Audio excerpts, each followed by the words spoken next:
Magandang araw mga katropa. Ang next video natin sa ngayon ay ipipicture ko sa inyo ang shortcut o alternate route from San Fernando, Camarines Sur going to Minalabak, Bula and i-exit ng Nabwa, Camarines Sur. Ang reference point natin dito ay ang Shell sa kaliwa, then ilang metro lamang ang layo ay mayroong papasok sa kanan. So yun ang tatahakin nating shortcut. Dito ay papakita ko sa inyo ang sitwasyon ng kalsada, mga terrain at mga tanawin na makikita sa daan.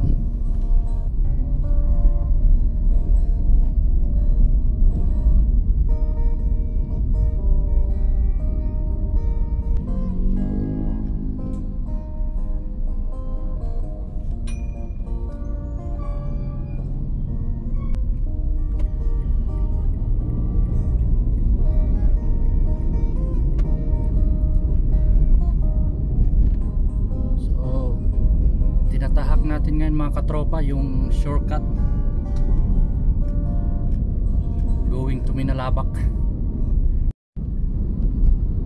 Bukod sa shortcut dun sa may Milaor, isa rin itong shortcut papunta ng Legazpi kung saan dadaan ka ng Minalabak, konektado ng Bula at ang labas na ay Nabwa. So dito mahirap lang ito sa mga baguhan, hindi kabisado ang daan kasi may parte itong mga uneven road and may parting gumuho na tulay, yung kalahati na lang yung kalsada. Pero dito mabilis ang biyahe dito dahil wala ditong traffic. Ayan, nakikita nyo naman, mangilan-ngilan lang ang mga sasakyan na dumadaan. And sa road condition medyo okay naman. Pagdating lang dun sa unahan, medyo may part na talaga rough road at may parting gumuho. So kung araw ang biyahe mo, okay naman. Wag lang sa gabi kasi medyo delikado.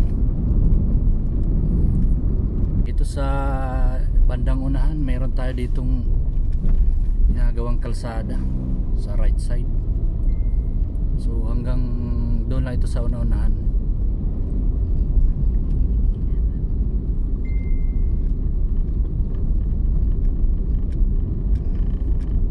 So ayan, medyo one way-han.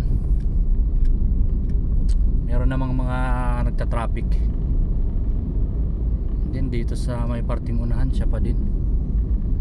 Pero maganda ang pagkagawa ng kalsada dito, malapad.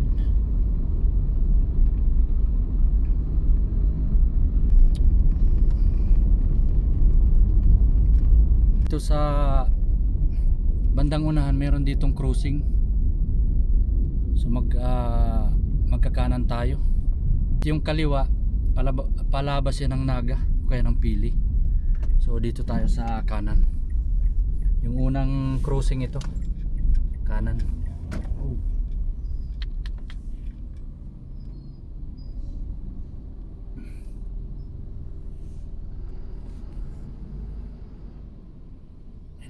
May nakasalubong pa tayo, truck. Ay.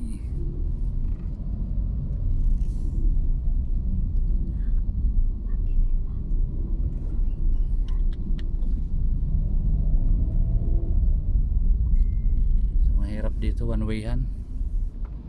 So may nakakasalubong tayo.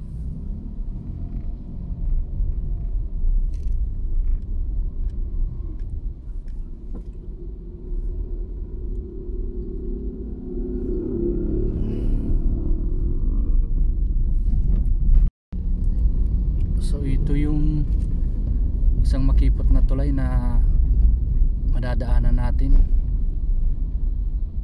Medyo mahirap yung paakyat.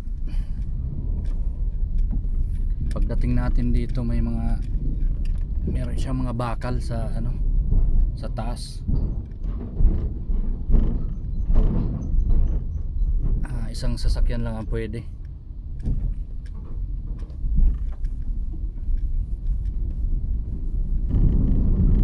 Binabaybay na po namin ngayon ang Minalabak Bula Road. Sa part dito marami pa pong kabahayan hanggang sa bandang una-unahan. Pagdating po dun sa may parting bundok, medyo madalang na ang bahay. And dito po sa bandang unahan, meron naman pong tulay kung saan one way po ito at merong nakatambak na lupa dito sa parting kanan.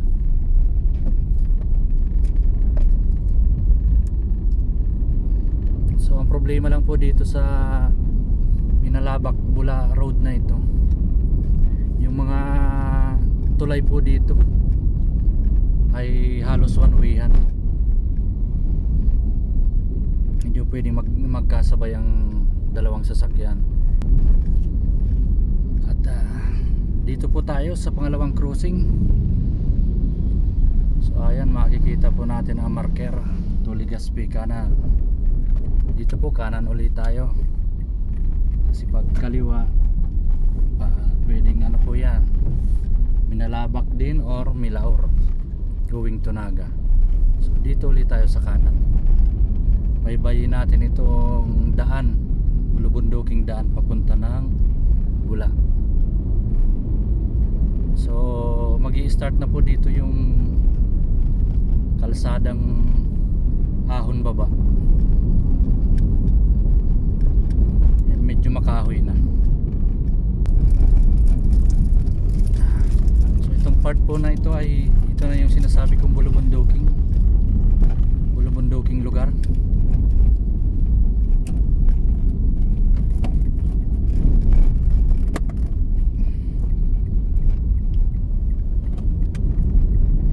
Dito sa bandang ito po ay magkakaliwa tayo going to Bula, at itong kanan pong ito papunta po yan ng meron po diyang resort, Bagulataw Resort. So dun po yun, dun po ang daan ng resort. Ito, paakyat na po tayo sa bundok, unti-unti nang umaakyat, and madalang na po ang kabahayan dito. Ayan, nakikita po natin mga talahiban, sagingan.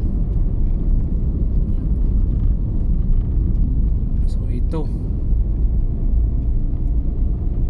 umaakyat tayo. Dito po sa bandang taas ay meron po dito magandang tanawin kung saan kitang kita mo yung, dito po nakikita yung mga kabundukan. So dito po sa bandang taas ay ito po ang tanawin. Ayan, ang ganda po ng ganda ng tanawin, ang ganda ng bundok. At maganda din ang kalsada. Marami po ditong dumadaan, nagsusurkat dahil presko ang tanawin. Ang ganda ng tanawin dito. Presko ang hangin. Dito paakyat tayong muli. Pangalawang paakyat.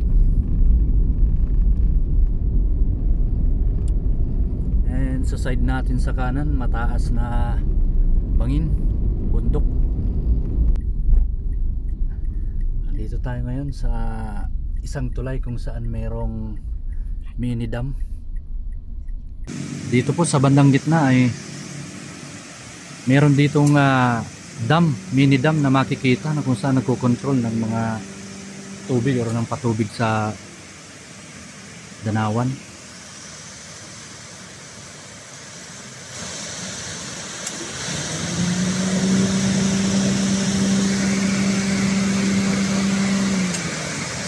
Isa po ito sa magandang tanawin dito sa shortcut. Ito yung pangatlong paahon going to Bula. Ito na yung boundary ng Bula. So papasok na tayo ng Bula, Camarines Sur. Dito ay unti-unti na tayong bababa. Kailangan nating mag-slow down. At merong part dito na one way din, no? Gawa nung konting landslide. So dito sa part na ito medyo challenging ang kalsada dahil umpisa na dito yung mga kurbadahan, paliko-liko.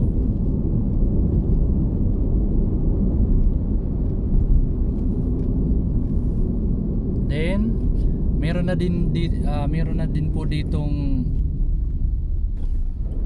ayan po, nakikita natin sa kaliwa yung eroded na lip portion ng kalsada. So isa po yan sa mga sinasabi ko dito na ingatan. And dito din sa part na ito, ayan po, magkasunodan sila, oh. Gumuho na yung kaliwa. So ang nagagamit lang natin itong parting kanan. So kung mga mabibigat na sasakyan po dito ay medyo alanganin po yata.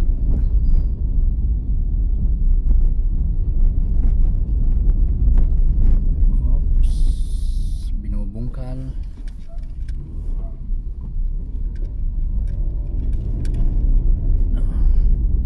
Meron pala ditong road construction na ginagawa, ongoing. Saan inaalis yung old na espalto.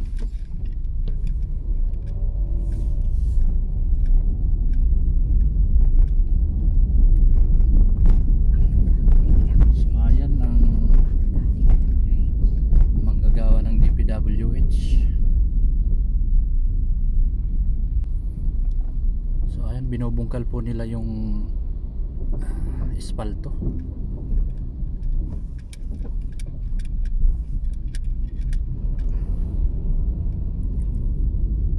So dito po banda, although may mga parts na inaayos, may mga eroded portion, maganda pa rin pong dumaan dito kung ikaw po ay iiwas ng traffic, lalo na po kung weekend, rush hour. Kasi dito po walang traffic kumpara po sa kung dadaan ka ng mga sentro ng Naga, ng Pili.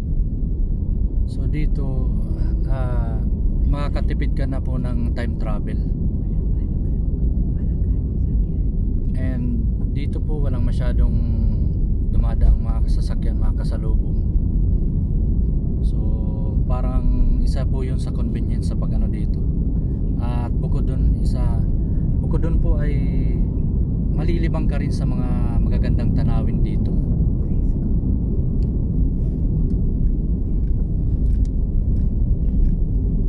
Dito sa unahan ay mayroong pangatlo. So dito po ay pag-uwing po tayo sa Legazpi ay puro kaliwa ang eroded portion. So kanan lang ang nadadaanan. So ayan po, pangatlong eroded portion ng kalsada or left side. Dito po sa bandang ito po yung uneven portion ng kalsada kung saan kailangan magdandahan. So ito po, mayroon pa ding eroded shoulder, eroded portion. So pang-apat, then uneven surface po dito. Pero maganda po ang tanawin dito. Ayan, kung nakikita nyo, puno ng kawayan. Para tayo nasa other country. Para tayo nasa ibang bansa na nakadaan ka dito.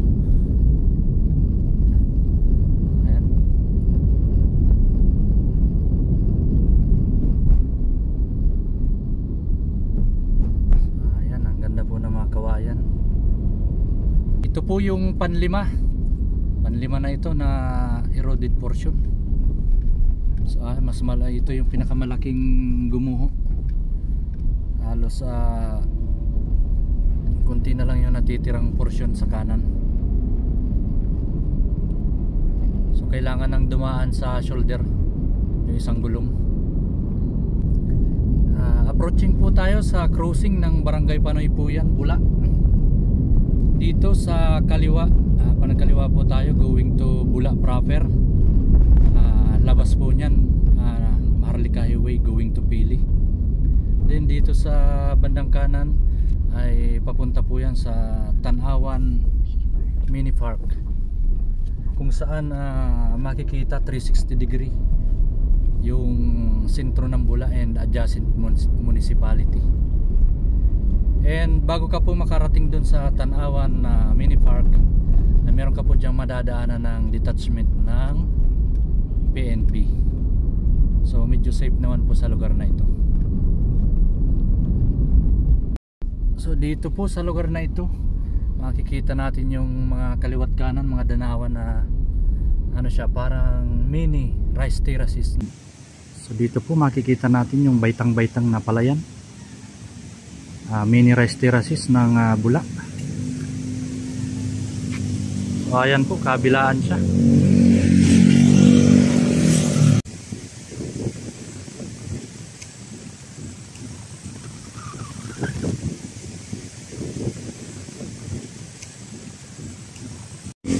Ito, mayroong mga bababang nyug na namuko. Ang ganda ng mga palay. Ito po yung mga nakakamanghang tanawin dito sa shortcut. Ganda ng mga palayan.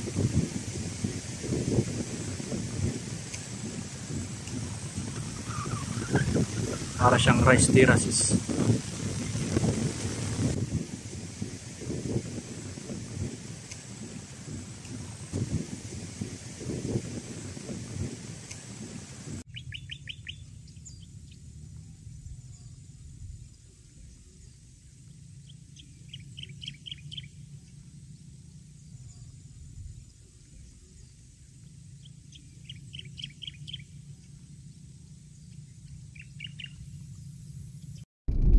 Pagdating po sa part na ito ay medyo dahan-dahan po tayo at yung may portion po dito ng kalsada na ano siya, uneven and rough road.